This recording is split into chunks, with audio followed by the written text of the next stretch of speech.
नमस्कार, मैं डॉक्टर सफलता हूँ, कैंसर स्पेशलिस्ट। मैं सीनियर कंसल्टेंट हूँ मेडिको ओंकोलॉजी डिपार्टमेंट में, मैक्स वैशाली और नोएडा। हम बात करेंगे कैंसर के बारे में। कैंसर नाम सुन के ही डर लगता है और इतना कुछ सुना है कि बस कैंसर हुआ कि डेथ होने वाली है, मौत पक्की है। वो बाबू मोशाय, आनंद मूवी, उन सब से तो हमें पता ही है कि बस अब थोड़ा टाइम बचा है, पर एक्चुअली में ऐसा नहीं होता है। अभी इतने सारे न्यू ट्रीटमेंट मोडालिटीज़ आ चुके हैं, इतनी सारी नई दवाइयाँ आ चुकी हैं कि इवन हम स्टेज 3, स्टेज 4 कैंसर के पेशेंट्स को भी हम बहुत लंबे समय तक खींच सकते हैं। बहुत सारा कैंसर अभी भी क्योरेबल है और बहुत सारे कैंसर को जो पहले हम सोचते थे कि 6 मंथ्स या 1 ईयर से ज़्यादा नहीं रह पाएंगे, वो सारे पेशेंट भी आज के डेट में 3 साल, 4 साल, 5 साल भी उनकी लाइफ अच्छे से चल सकती है। अब हम बात करते हैं कैंसर के बारे में। कैंसर जैसे आपको बताया जाए कि क्या होता है। कैंसर होता है जैसे हम छोटे छोटे सेल्स हैं, एक दूसरे के साथ जुड़े हुए हैं और इससे बना हुआ है हमारा शरीर। अगर यही सेल वो उसमें कुछ गड़बड़ी आ जाती है, ऐसी गड़बड़ी डेली आती है, बट हमारे शरीर में इतनी ताकत होती है कि उन गड़बड़ियों को वो ठीक कर सकता है। पर अगर ऐसा हो जाए कि वो गड़बड़ी को ठीक नहीं कर पाए और जो वो सेल है वो शैतान बन जाए, वो एक नॉटी बच्चा बन जाए और वो बोले कि नहीं, अब मैं एक सेल से जो 2 सेल बनते हैं डिवाइड होके, उसके बजाय मैं बहुत सारे सेल बनाऊंगा, मैं लाखों करोड़ों सेल बनाऊंगा और इस तरीके से बन जाता है ट्यूमर। वही जो गांठ फूल जाती है, क्योंकि सेल इतने सारे हो गए हैं कि वो गांठ फूल जाती है। अब ये जो फूल गई है गांठ या कहीं पे कुछ हो गया है, वो सिर्फ वहीं पे नहीं रहता है, वो सोचता है कि मुझे और जाना है और कहीं कहीं दूसरे अंग में जाना है, तो वो आसपास के अंग में जाने लगता है, जिसको हम लोकली एडवांस्ड कैंसर कहते हैं। और यही जो धमनियां होती हैं, ब्लड वेसल्स होते हैं, उनके थ्रू दूसरे अंग में भी चला जाता है और दूसरे अंग में जाके वो स्टेज 4 कैंसर बन जाता है। जैसे कभी आपने सुना होगा कि पहले तो स्तन में कैंसर था, फिर बाद में पता चला कि वो एक अब ब्रेन में चला गया है। कभी आपने देखा कि बोन में चला गया है। तब सोचते हैं लोग कि पहले तो बताया था दूसरा कैंसर, आज बता रहे हैं दूसरा कैंसर, ऐसे कैसे हो सकता है। बट फिर उसके पर वो एक ही कैंसर है जो 2 जगह चला गया है। तो इस तरीके से होता है स्टेज 4 कैंसर। अब हम बात करते हैं कि उसके सिम्टम्स क्या होते हैं। जो कैंसर आपको लगे कि ये अब मुझे जाना चाहिए, डॉक्टर के पास दिखाना चाहिए, ये चीज़ होती है जो भी आपका अंग हो उसमें कुछ परेशानी चालू हो जाए। उसमें ऐसा हो कि जैसे खाने की नली है, आप खाना खाते हैं, वो आराम से चला जाता है, पर अगर वहीं पे ट्यूमर हो जाए, वहाँ पे गांठ बन जाए, तो क्या होगा? पैसेज वो कम हो जाएगा। पैसेज कम हो जाएगा तो खाना ठीक से नहीं जाएगा। पहले ऐसे होगी कि जो बड़ी बड़ी चीज़ें हैं वो नहीं जाएंगी, फिर क्या होगा? धीरे धीरे करके पानी भी जाना बंद हो जाएगा, तो वो खाने की नली का कैंसर हो सकता है। अब और वही चीज़ जैसे खांसी हो रही है, आपको मौसमी खांसी हो सकती है और अब तो कोविड भी चल रहा है। आपको ऐसा होता है कि हफ्ते भर खांसी हुई, 2 हफ्ते खांसी हुई, पर नॉर्मल जो ये मौसम वाला जो खांसी होता है वो तो ठीक होने लग जाता है ना। ऑलमोस्ट 3-4 दिन, 1 हफ्ते में आपको पता चल जाएगा कि कम हो रहा है। पर अगर यही चीज़ कम नहीं हो रही है, आपको उसमें ब्लड भी आ रहा है या फिर कहीं पे छाती में दर्द हो रहा है, तो डॉक्टर को अवश्य दिखाइए। ऐसा नहीं कि वो कैंसर ही होगा, वो ऐसा भी हो सकता है कि वो सिर्फ टीबी हो। हर एक एक अंग में, जैसे बहुत सारे लोग होते हैं जिनको मोशन अच्छे से पास होता है, पॉटी अच्छे से पास होती है, पर अचानक हुआ उनको कि कब्जी आना चालू हुई, कॉन्स्टिपेशन हो रहा है। अब ऐसा नहीं कि आपको कॉन्स्टिपेशन एक बार हो गया तो आपको कैंसर हो गया, पर आपको ऐसा लगा कि नहीं, ये जो कॉन्स्टिपेशन वाली जो चीज़ है वो अक्सर होने लग रही है, तो ये तो नई चीज़ है ना। जब नई चीज़ हुई मतलब कुछ गड़बड़ी आ गई है जो पहले नहीं थी। जब पहले नहीं थी इसका मतलब ये है कि हमको इसकी तरफ ध्यान देना होगा। और क्या होगा? हमें उस चीज़ की जांच करानी होगी, क्योंकि ये आंतों का कैंसर हो सकता है। तो उसी तरह से हर एक एक अंग में, मुंह का है, मुंह में छाले होते हैं, हर किसी को हो जाते हैं। कभी आपने ऊपर नीचे खाया, थोड़ा पेट में एसिडिटी हुई, गैस हुआ, तो भी मुंह में छाले हो जाते हैं, इस तरीके से होता है। पर वो छाले ठीक हो जाते हैं, आपने कुछ इलाज किया, ठीक हो गए। बट यही चीज़ ऐसा होता है कि इलाज आपको आप इलाज कर रहे हैं, आपको वहाँ से ब्लीडिंग होना चालू हो गई, और वो छाले ठीक ही नहीं हो रहे हैं। जब छाले ठीक ही नहीं हो रहे हैं तो फिर क्या किया जाए? उस समय आपको डॉक्टर को दिखाना होगा। ये स्पेशली मुंह का कैंसर जो होता है वो होता है आपके टोबैको च्यूअर, तंबाकू खाने वालों में, सिगरेट पीने वालों में, इस तरह के लोगों में होता है। तो आपको ये वाली चीज़ें, हर एक चीज़, ऐसा नहीं है कि आपको पहली बार हुआ और आप जल्दी जल्दी डॉक्टर के पास जा रहे हैं, हम भी नहीं जाते हैं। बट होता ये है कि जब यही चीज़, कोई भी आपको सिम्टम 2 हफ्ते तक खिंच रही हो तो आपको डॉक्टर को ज़रूर दिखाना चाहिए।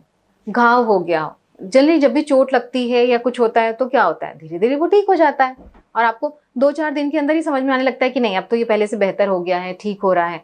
पर अगर वही घाव 2 हफ्ते हो गए हैं, ठीक नहीं हो रहा है, हो सकता है वो कैंसर हो। मस्सा है, मस्सा आपको बचपन से है पर अब उसका साइज बढ़ने लग गया। जब उसका साइज बढ़ने लग गया है, आप उसको ज़रूर जांच कराइए। सो ये चीज़ होती है। अब ये लोग सोचेंगे कि क्या मैं तो अच्छे से खाता पीता हूँ, सब कुछ ठीक ठाक से है, मेरे में बुरी आदत नहीं है, क्या फिर भी कैंसर हो सकता है? और अभी तो मैं जवान हूँ, अभी यंग हूँ, ऐसे में कैसे कैंसर हो सकता है? हर एक एक एज में कैंसर होता है। बच्चा पैदा होने के साथ कैंसर के साथ पैदा हो सकता है। सो वो किसी भी एज में हो सकता है। इनफैक्ट 70% कैंसर हमारे यहाँ 35 टू 64 के एज के बीच में होते हैं, बट किसी भी एज में कैंसर हो सकता है। और हर एक एज में अलग तरह के कैंसर होते हैं। जैसे बचपन में ब्लड कैंसर ज़्यादा होते हैं, जब ग्रोथ वाली एज आती है तो बोन कैंसर ज़्यादा होते हैं बच्चों में, उसके बाद फिर आके दूसरे कैंसर्स डेवलप होते हैं। और फिर हमारे पास अगर कारण हो, कारण क्या हो सकते हैं? कारण क्या होंगे हमारे पास? पहली चीज़ तो है टोबैको। क्या आपको पता है, मतलब ऑलमोस्ट कैंसर में 40% जितने भी कैंसर्स होते हैं वो तंबाकू के सेवन से होते हैं। वो चाहे जर्दा हो, चाहे वो सिगरेट हो, चाहे कैसे भी तरह की टोबैको, 40%। और डेली हमारे देश में 2,500 लोग सिर्फ टोबैको के कारण मौत हो रही है। फिर होता, और ऐसा नहीं कि सिर्फ वो मुंह का कैंसर कराएगा, उसमें 13 अलग तरह के कैंसर्स हो सकते हैं। वैसे ही अल्कोहल, अल्कोहल से भी 7 अलग तरह के कैंसर होते हैं। हमने बहुत फेमस ऐसे तरीके से सुना हुआ है कि वो लिवर का कैंसर होता है और ये सब होता है, पर वो 7 अलग तरह के कैंसर्स हो सकते हैं। वैसे ही अगर आप मोटापा है, मोटापा भी एक खतरनाक चीज़ है। ऐसा नहीं है कि आपको कोई बोल रहा है कि सबको पतला होना चाहिए, आप मोटे हैं तो खराब है, बट वो मोटा होने में आपके लिए नुकसान है। सो उस समय हमें क्या करना है? हमें एक्सरसाइज करके उस चीज़ का वज़न कम करना है, क्योंकि मोटापा भी 14 अलग तरह के कैंसर्स करा सकता है। तो ये जो ऐसी चीज़ें हैं जो हम लोग अपने हाथों में कर सकते हैं। जैसे आप वेजिटेरियन खाना ज़्यादा खाएंगे, फल फ्रूट वो सब, उसमें जितने भी आपके फाइबर्स होते हैं वो आपके प्रोटेक्टिव होते हैं। वही चीज़ आप अगर मांस, मछली, मटन, इस तरह की चीज़ें ज़्यादा खाएंगे, उसमें रेड मीट हुआ स्पेशली, तो वो कैंसर के लिए प्रोन हो जाता है। वैसे ही अगर जैसे आप बारबेक्यूड ग्रिल्ड फूड खाते हैं तो वो तो नुकसान करता है एक तरह से, बहुत हाई हीट में होता है। अगर वही नॉनवेज हुआ, हाई हीट में हुआ, तो बहुत ज़्यादा उसमें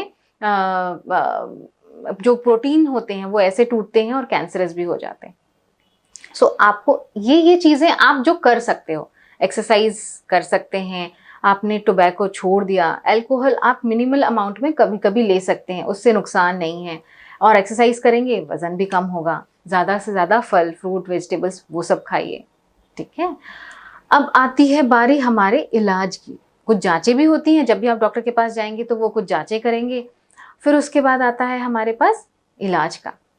जनरली लोग डरते हैं कि जो सर्जरी है उसको बोलते हैं काटना, जो सिकाई है होते हैं उसको बोलते हैं कि उसमें डॉक्टर्स जलाते हैं पेशेंट को, और कीमोथेरेपी में लोग बोलते हैं कि नहीं ये तो जहर होता है, सांप के जहर से बनाया जाता है कीमोथेरेपी। ऐसा कुछ भी नहीं है। अगर कोई पेशेंट को डॉक्टर ने सर्जरी एडवाइस की है, दैट मीन्स कि वो बहुत इनिशियल स्टेज का कैंसर है, बहुत छोटा कैंसर है, और उससे बहुत हमारे लिए बहुत, हमें बहुत खुशी होती है कि जब वो पेशेंट इनिशियल स्टेज में आए और उसका हम ऑपरेशन कर सकें। और उसके बाद आता है कि अगर वही थोड़ा सा बढ़ जाता है तो हम लोग ने फिर साथ में सेकाई भी लगा दिया, और ज़्यादा बढ़ गया है तो कीमोथेरेपी के साथ सेकाई लगाया। फिर अगर इतना बढ़ गया है कि ऑपरेशन नहीं हो सकता है तो कीमोथेरेपी सेकाई से काम किया। अगर वही आखिरी स्टेज में पहुंच गया है तो उसमें सिर्फ कीमोथेरेपी पे इलाज हो सकता है। कीमोथेरेपी है, इम्यूनोथेरेपी है, टारगेटेड थेरेपी है। इन सब के बारे में हम बाद में कभी बात करेंगे। पर ये चीज़ होती है कि हम डरते क्यों हैं इस कैंसर से? आपको अभी तक तो मैंने बहुत डराया, पर क्यों डरते हैं हम? वो इसलिए डरते हैं क्योंकि जो हमारे पेशेंट है, अगर हम उसको यही चीज़ यूएस से करें, अगर स्तन के कैंसर के बारे में बात करते हैं, तो यूएस में 90% स्तन कैंसर पेशेंट्स स्टेज 0 या स्टेज 1 में पता डॉक्टर के पास पहुंच जाते हैं, और हमारे देश में 75% पेशेंट स्टेज 3 स्टेज 4 वाले स्टेज में हमारे पास पहुंचते हैं, क्योंकि वो ध्यान नहीं देते अपनी तरफ, या फिर डर जाते हैं कि हम कैंसर के बारे में बात करेंगे, या पता चला कहीं गांठ हुई है और हम चले गए और कैंसर निकल आया तो फिर तो बहुत चिंता की बात हो जाएगी। इसके चक्कर में हम रह जाते हैं और वो कैंसर बढ़ता जाता है, और वो जब आखिरी स्टेज में पहुंच जाता है तो चीज़ मुश्किल हो जाती है। भले ही हमारे पास कुछ दवाइयां हैं, बट उससे ये होगा कि हमारी जो हार के चांसेस बढ़ जाते हैं ना। और यही चीज़ आप अगर इनिशियल स्टेज में आ जाएंगे, ऑपरेशन हुआ, कभी कीमोथेरेपी लगा, सिकाई लगा, टैबलेट्स दिया, कुछ उस तरीके से, वो क्योरेबल होने के चांसेस बहुत ज़्यादा होते हैं। इनफैक्ट 90% 95% पेशेंट जो होते हैं उनके क्योरेबल होते हैं। बट वहीं आप लास्ट स्टेज में आओगे तो उसमें फिर 15-20% में बदल जाता है वो चीज़। सो हम कैंसर से लड़ सकते हैं। कैंसर बुरी बीमारी है, पर हम अगर उसके ऊपर जल्दी हावी हो जाएंगे तो वो हमारे ऊपर हावी नहीं हो पाएगा और हम उससे जीत पाएंगे। पर अगर हम जितना लेट करेंगे, जितना उससे घबराएंगे, वो हमारे ऊपर हावी हो जाएगा और उससे बचना मुश्किल है। Thank you.